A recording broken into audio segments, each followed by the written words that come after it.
पूज्य त्यागी संत श्री हेतमराम जी महाराज के निमंत्रण पर आज अष्टमी के दिन हम सभी मूंडवा स्थित वीर तेजा गौशाला में, जहां पूज्य श्री हेतमराम जी महाराज के चतुर्मास के उपलक्ष्य में आयोजित श्रीमद् भागवत कथा में मंत्र पाठ करने, कथा श्रवण करने तथा गौशाला देखने हेतु जा रहे हैं। जय महादेव की जय। पार्वती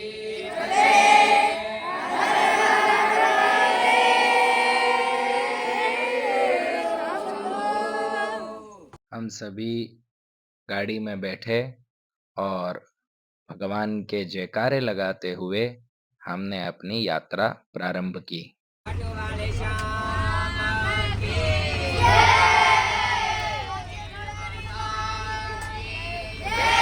आज हम सभी बच्चों को लेकर के कहीं घुमाने जा रहे हैं और अपने यहीं के जो विद्यार्थी हैं रहे हुए हरिओम महाराज, अभी ये वर्तमान में त्यागी संत श्री हेतमराम जी महाराज से दीक्षा ग्रहण करके उन्हीं के सानिध्य में रह रहे हैं और आज हम लोग इन्हीं के साथ में भ्रमण हेतु जा रहे हैं। तो यही बताएंगे कि आज हम लोग कहाँ जा रहे हैं। श्री कृष्णा। आज हम मारवाड़ मूंडवा श्री वीर तेजा गौशाला में त्यागी संत श्री हेतमराम जी महाराज की कथा के दौरान दर्शन हेतु बच्चों को ले जा रहे हैं। बीच में हमें नटवरलाल जी भी मिल गए, जिन्हें हमने हमारे साथ ले लिया और यात्रा के दौरान भजन गाते हुए हमने यात्रा का आनंद लिया।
माते पे चंदा विराजे, चंदा विराजे, हाँ चंदा विराजे।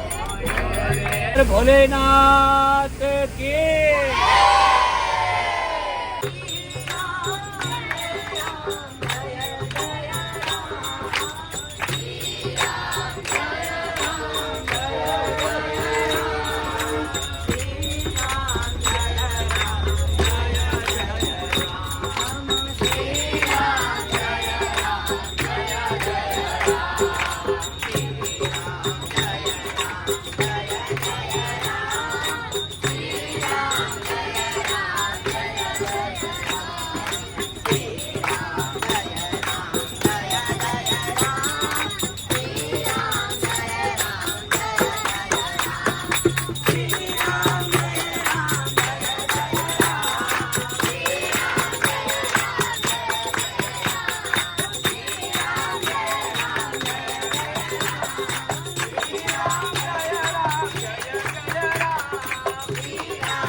भजन गाते गाते कब हम गौशाला पहुंच गए पता ही नहीं चला। वहां जाकर हमने सबसे पहले हेतमराम जी महाराज के दर्शन किए और कथा प्रारंभ होने में कुछ समय था, तो तब तक हम लोग गौशाला के दर्शन हेतु चले गए, जहां हमने बहुत सारी गायों को देखा और राजू जी ने हम लोगों को गौशाला के बारे में परिचय दिया। समिति में हार्दिक स्वागत है। बच्चों, मैं आपको बता दूं, ये जो धरा है ये उस समय की है जिस समय औरंगजेब से शासनों के शासन हुआ करते थे। पैसे लेके जमीन छुड़वानी पड़ती थी। तो मूंडवा के जो अभी आप बड़ी बड़ी सीमेंट कंपनियां देखते हो, मूंडवा के सेठ साहूकार हुआ करते थे, जिन्हें हम बांगड़ परिवार कहते हैं। बिरला और बांगड़ दो बड़े ग्रुप है। बांगड़ परिवार ने उस समय 1200 बीघा जमीन की जो लगान है, वो वर्तमान उस समय जो सरकार थी उनको 1200 बीघे जमीन की लगान दी, और ये 1200 बीघे जमीन है जो मूंडवा में गोचर रूप में छोड़ी थी। यहां गायें चरने के लिए स्वतंत्र छोड़ी थी। समय धीरे धीरे बदलता गया। वर्तमान के युग में इसमें से 300 बीघा जमीन है जो तो वीर तेजा कॉलेज के अंदर अलॉटमेंट हो गई। उस 300 बीघा की जमीन पे गौ माताओं को मूंडवा के एक दूसरे खसरे में 300 बीघा जमीन मिली। वर्तमान में 1200 बीघा जमीन है जो बांगड़ गोचर भूमि के रूप में है। उसमें वीर तेजा गौ सेवा समिति है। इसकी स्थापना सन 2000 में हुई। उसका मुख्य कारण था, हमारा जो बेल्ट है, नागौर का जो बेल्ट है, वो विश्व प्रसिद्ध नागौरी बेलों के कारण प्रसिद्ध था। नागौरी बेलों को बंद किया गया था कि 2.5 साल से छोटा जो बछड़ा है वो राजस्थान से बाहर बिक्री के लिए नहीं जाएगा। तो माघ के महीने में जो बड़ा विश्व स्तरीय मेला भरा गया था, वहां सारे बछड़े बिकने के लिए आए। किसानों ने बछड़े हैं जो व्यापारियों को बेच दिए, और गवर्नमेंट ने आदेश निकाल दिया कि ये बछड़े बाहर नहीं जाएंगे। तो हजारों की संख्याओं में उन बछड़ों को छोड़े कहां, इतनी जमीन लाए कहां, उनके लिए छाया कहां से लाए। तो उस समय जो कलेक्टर हुआ करते थे, उन्होंने आदेश किया कि मूंडवा की जो बांगड़ गोचर भूमि है उसमें खूब सारे पेड़ लगे हुए हैं, खूब छाया है, और वहां गंगा नाडी है और सियाराम बाबा की तपोभूमि है, वहां इनको ले जाके छोड़े। तो यहां उन बछड़ों को लाके छोड़ दिया। हम सब समझते हैं सरकारी तंत्र में कहीं ना कहीं कमी आ जाती है। धीरे धीरे उन बछड़ों का देख रेख केयर करने वाला कोई नहीं था। वो बछड़े किसानों को परेशान कर रहे थे। तो गांव के मोजीज लोगों ने 2000 में निर्णय लिया कि यहां एक छोटी सी गौशाला बना दें, और कांटों की बाड़ों से, चित्र आपके सामने नजर आएगा, कांटों की बाड़ से एक गौशाला बनाई। वहां से इसकी स्थापना हुई। फिर सेठ साहूकारों के सामने हाथ जोड़े, भामाशाहों के सामने हाथ जोड़े, और छोटा सा टिन शेड का एक गौशाला बनाया। समय का चक्र चला। जब परिस्थितियां विपरीत होती है ना, तो उल्टे काम होते हैं। आंधी तूफान आया और वो शेड उड़ गया। तो जो बांगड़ फैमिली थी, उनका ननियाल मूंडवा के मोदानियों के घरों में था।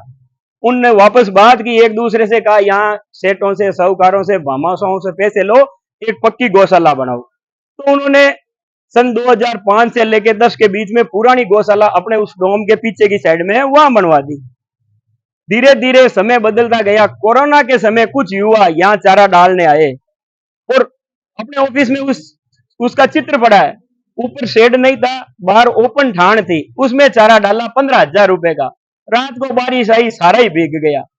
तो युवाओं ने सोचा कि समिति से बात करें, गांव के भामाशाहों में बात करें कि नई गौशाला बन जाए, और नई बने तो कैसी बने। तो 2020 में इस गौशाला का तीसरे चरण का ये काम शुरू हुआ, और ये हाईटेक जो गौशाला है, ये गौ माताओं को समर्पित की गई। आपको मैं बता दूं, 13 महीने का निर्माण चला था। 13 महीने का 1,51,69,400 रुपए लग के ये 3 ब्लॉक तैयार हुए, जिसमें 35 फीट चौड़ाई है, 165 फीट लंबाई है, 50-50 फीट के खुले बाड़े हैं। बाड़ों के बीच में पेड़ लगाए गए हैं। सुबह उनकी छाया इन गौ माताओं को मिल जाएगी, दोपहर बाद उन पेड़ों की इन गौ माताओं को छाया मिल जाएगी। पर्यावरण का ध्यान रखा गया, गौ माताओं की सेवाओं का ध्यान रखा गया। तीसरी चुनौती आ गई थी कि गौ माताओं को है जो खर्च ज्यादा पड़ रहा है गौशाला में, ये सारा खर्च लाए कहां से, रोज किसके सामने जाके हाथ जोड़े कि भाई सबसे ज्यादा खर्च किस पे आता है, कि सबसे ज्यादा खर्च आ रहा है गौपालकों पर, जो गायों को चराने वाले हैं, उनकी जो तनख्वाह है उनका सबसे ज्यादा खर्च आ रहा है। उसके लिए समिति ने ये डिजाइन आपके सामने रखी है। ये कॉन्सेप्ट है जो विदेशों में हाईटेक डेयरी फार्म होते हैं। अभी क्या होता है, चारा गोदाम से अपने आप तो ट्रॉली भरी जाती है, ड्राइवर इस रेम पे लाके चारा डाल देता है। मान लो अपने को भी अभी गौ सेवा करनी होती तो हाथों से थोड़ा थोड़ा चारा गौ माताओं को डाल देते थे। एक गौपालक है जो तीनों ब्लॉकों में सारा चारा डाल देता है।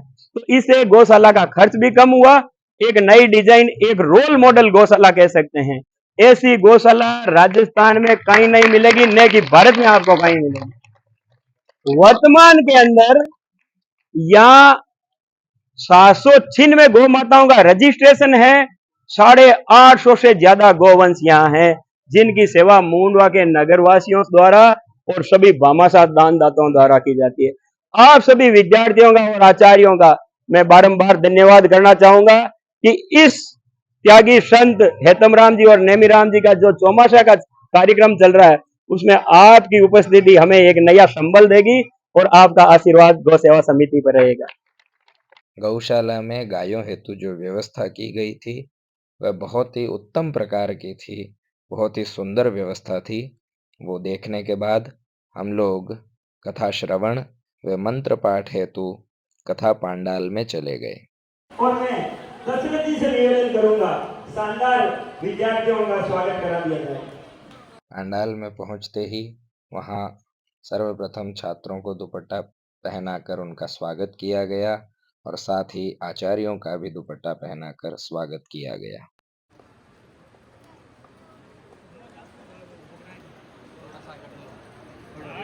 जोर से जयकारा लगाएंगे, बापी महाराज की। बापी का सभी भक्तों को यहाँ से एक प्रसंग सुनाया गया था और कहा गया था, वर्तमान में जो पाश्चात्य संस्कृति अपने भारतीय संस्कृति पे जो हावी हो रही है, उसका ये माताएं बहनें और पिता तुल्य बुजुर्गों नजारा देख लो। अपने बच्चे जीन्स टी शर्ट में बैठे हैं और एक गुरुकुल के शिष्य हैं जो अपनी भारतीय संस्कृति में है। एक बार इनकी वेशभूषा और नजारा तो देखें, इनके चेहरे हैं जो देखे कितने खिल रहे हैं। मेरा आप सभी से निवेदन रहेगा, अपने बच्चों को सेवा और संस्कार जरूर दें, संतों का आशीर्वाद दें।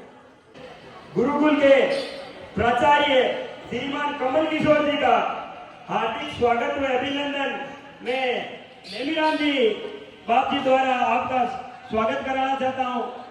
बाप जी प्राचार्य का दुपट्टा पहनाकर वीर तेजा जी महाराज की चित्रण देकर स्वागत कराएं। प्रकाश जी चतुर्वेदी आचार्य गुरुकुल आप भी बता रहे और आपका भी स्वागत कराया जाए।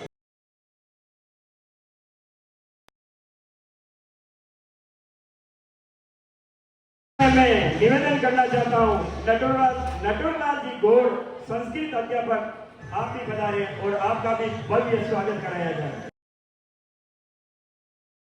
योगेश जी शर्मा आधुनिक विषय के अध्यापक हैं, आप भी बता रहे और आप। उसके बाद जब हेतमराम जी महाराज पंडाल में पहुंचे तो उन्होंने भी गुरुजनों का स्वागत किया। गुरुकुल के विद्यार्थी बता रहे हैं कितना अच्छा रहता, ऋषि परंपरा में देखने से भी शांति मिलती और पुण्य होता है। ऐसे सभी ब्रह्म ऋषि हमारे बीच में आए हैं और इनके जो प्रधानाचार्य जी हैं श्रीमान कमल किशोर जी जोशी और दूसरे श्रीमान वेद प्रकाश जी चतुर्वेदी आचार्य हैं और तीसरे नटवरलाल जी गौड़ संस्कृत अध्यापक हैं और चौथे गणेश जी शर्मा जो अध्यापक हैं। आप कृपा करके ऊपरी मंच पर विराजमान है तो आपका भी दुपट्टा पहनाकर स्वागत किया जाए। आपका जोरदार ताली के साथ। गुरुजनों का सभी का हेतमराम जी महाराज ने माला पहनाकर स्वागत किया और सभी आचार्यों का स्वागत करने के पश्चात हमने पहले गुरुकुल का परिचय करवाया। उसके बाद वैदिक मंत्र, तांडव स्तोत्र तथा महिषासुरमर्दिनी स्तोत्रों का पाठ किया। नमामि सद्गुरुं शांतं सच्चिदानंद विग्रहं पूर्ण ब्रह्म परानंदम ईशमानंदवल्लभम रामाय रामभद्राय रामचंद्राय वेदसे रघुनाथाय नाथाय सीतायाः पतये नमः। पूज्य संत श्री हेतमराम जी महाराज, पूज्य संत त्यागी संत श्री नेमीराम जी महाराज के चरणों में प्रणाम करता हूं और सर्वप्रथम मैं आप लोगों को श्री दधिमती वैदिक गुरुकुल के बारे में परिचित करवाना चाहता हूं। श्री दधिमती वैदिक गुरुकुल यह श्री दधिमती सेवा ट्रस्ट द्वारा संचालित है और परम पूज्य स्वामी श्री गोविंद देव गिरी जी महाराज द्वारा यह वेद विद्यालय चलाए जाते हैं। पूरे भारतवर्ष में लगभग 42 वेद विद्यालय चलाए जाते हैं और हमारे राजस्थान में एक पुष्कर में, एक हमारा कोटमांगलोर है, तीसरा एक नोखा में और एक जयपुर में और एक सीकर के पास में, ऐसे 5 वेद विद्यालय राजस्थान में चलाए जा रहे हैं। और आज हम सभी का बहुत ही सौभाग्यशाली हैं हम लोग, जो कि आज पूज्य बाप जी की हम लोगों को कथा श्रवण करने का मौका मिला है। इससे पूर्व भी हम लोगों को यह अवसर मिला था जब पूज्य स्वामी जी की जो कथा है वह जलालड़ में जब कथा थी, तो उस समय भी हम लोगों को यह अवसर प्राप्त हुआ था और हम सभी बड़े ही सौभाग्यशाली हैं, क्योंकि कहा गया है जब संत मिलन हो जाए तेरी वाणी हरि गुण गाए, तब इतना समझ लेना अब प्रभु से मिलन होगा, अब हरि से मिलन होगा। तो जब हमें यहाँ पूज्य स्वामी जी श्री हेतमराम जी महाराज जैसे संत का हम लोगों को सानिध्य प्राप्त हो रहा है और यहाँ बैठ करके हमारी जो वाणी है वह भी हरि गुण गा रही है, तो इतना निश्चित समझ लीजिए कि शीघ्र ही हम लोगों को हरि से मिलन होगा, प्रभु से मिलन होगा। और जब हम लोग यहाँ आए तो यहाँ जो गौशाला चल रही है तेजा जी महाराज के नाम से है, वीर तेजा जी जो गौशाला है, यह इसके बारे में भी हम लोगों ने, हम सभी छात्रों को लेकर के वहां गए थे। आप लोग तो निश्चित रूप से जानते ही होंगे, नहीं तो अवश्य जाएं। और जिस प्रकार का यहाँ गौ सेवा का कार्य हो रहा है और जितना सिस्टमेटिक इसे बनाया गया है, देख करके हम लोगों को अति प्रसन्नता हुई। और क्योंकि कहा गया है वेद बिना मति नहीं, गाय बिना गति नहीं, तो यदि हम लोगों को जीवन जीना है और अच्छी प्रकार से जीना है तो उसके लिए अच्छी मति, सुमति यानी अच्छी बुद्धि होनी आवश्यक है। वो अच्छी बुद्धि हमें कहां से आती है? तो वेद बिना मति नहीं। वो जो वेदाध्ययन, ये जो आप सामने बालक देख रहे हैं, ये गुरुकुल में रह करके वेदों का अध्ययन करते हैं। आप लोगों ने सुना होगा हमारे जो भगवान राम, भगवान कृष्ण, ये भी बचपन में गुरुकुल में जाकर के गुरुओं के सानिध्य में इन लोगों ने अध्ययन किया था। तो जीवन जीने के लिए वेदों से जो हमें मति मिलती है, वही जो हमें सुविचार मिलते हैं, पूज्य हेतमराम जी महाराज जैसे जो संत हैं, वह संत हम लोगों को यहाँ बैठ करके उन्हें सरल भाषा में, ताकि हम लोग उसे समझ सके कि हमें जीवन किस प्रकार जीना है, हमें हमारी संस्कृति को अपनाना है। और वह संस्कृति के बारे में जानने के लिए जो वेदों में कहा गया है, वह उपदेश पूज्य संत स्वामी श्री हेतमराम जी महाराज द्वारा हमें जानकारी मिलती है। और संत वेद बिना मति नहीं, गाय बिना गति नहीं। जब हम इस जीवन को जी रहे हैं तो अच्छी मति से जीना जरूरी है। और जब हम इस जीवन को पूर्ण करके जब हम परलोक में जाएंगे तो उस समय गति यानी हमारे शरीर को मोक्ष, जो कि गौ सेवा से हम लोगों को मिलता है। इसलिए आप सभी भरपूर गौ सेवा करें। और यहाँ आज आप लोग इतनी अच्छी संख्या में पधारे हैं। हम चाहते हैं कि आप नित्य कम से कम आप सोचेंगे कि हम लोग 2 व्यक्ति को लेकर के आए तो भी बहुत अच्छा होगा और गौशाला के लिए कार्य करें। और जो गौशाला चला रहे हैं बांगड़ परिवार, उन लोगों का भी बहुत बहुत धन्यवाद जो कि इतना गौ सेवा का कार्य कर रहे हैं। और विशेष पूज्य स्वामी जी हेतमराम जी महाराज, श्री नेमीराम जी महाराज, इनके चरणों में कोटि कोटि प्रणाम करता हूँ कि आप इस प्रकार का सब कार्य करते हैं। आपके आगे त्यागी लगता है। त्यागी का मतलब होता है जिन्होंने सब कुछ त्याग दिया। और ये हम सभी जानते हैं कि हेतमराम जी महाराज यहाँ से प्राप्त होने वाली जितनी भी जो धनराशि होती है उसे वह हाथ भी नहीं लगाते हैं, गौ सेवा में अर्पित कर देते हैं। इस प्रकार के संतों का हम लोगों को सानिध्य मिल रहा है। संत जो हैं वो तो हम लोगों को पूरी श्रद्धा पूर्वक तन मन धन से हम जितनी भी सेवा कर सके उतनी सेवा हम लोगों को करनी चाहिए। और आप लोगों के सामने मैं बहुत अधिक नहीं समय लूंगा।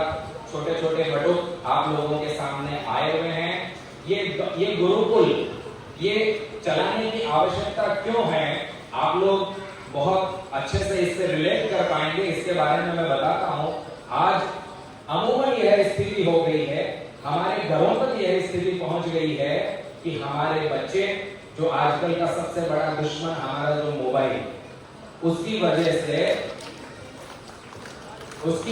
से जो हमारे बच्चों में कुसंस्कार आ रहे हैं, हमारे बच्चे जो बिगड़ रहे हैं। आप लोगों को यह जानकर के आश्चर्य होगा कि ये जो बटुक आपके सामने बैठे हुए हैं, ये अपने उम्र के 10वें वर्ष में गुरुकुल में आ जाते हैं अपने माता पिता को छोड़ करके।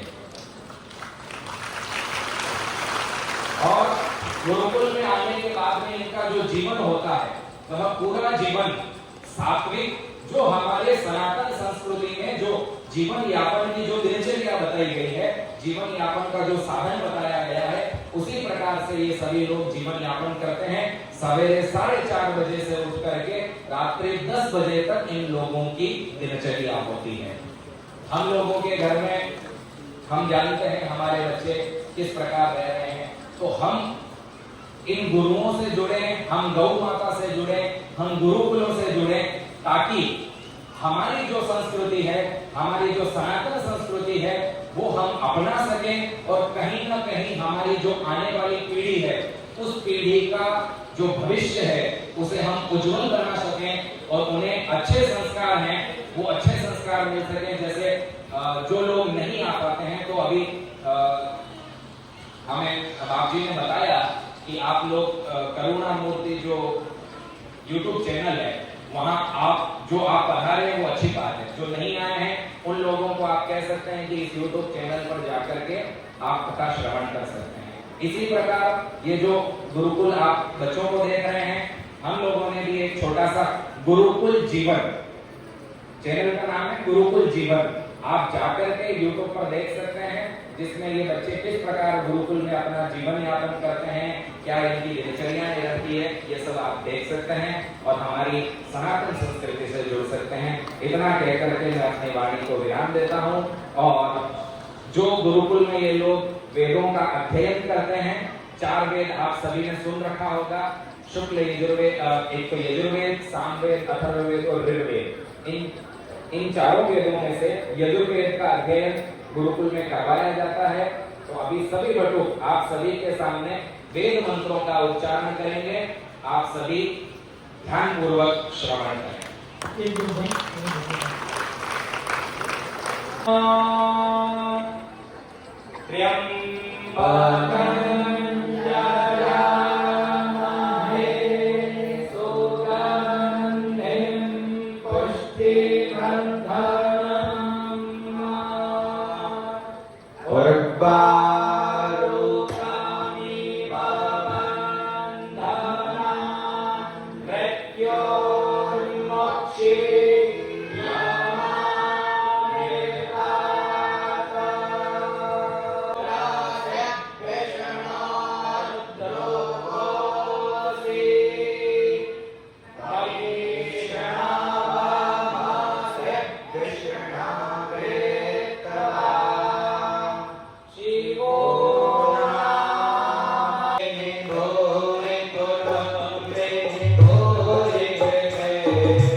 कथा पूरी करने के पश्चात हमने आरती की।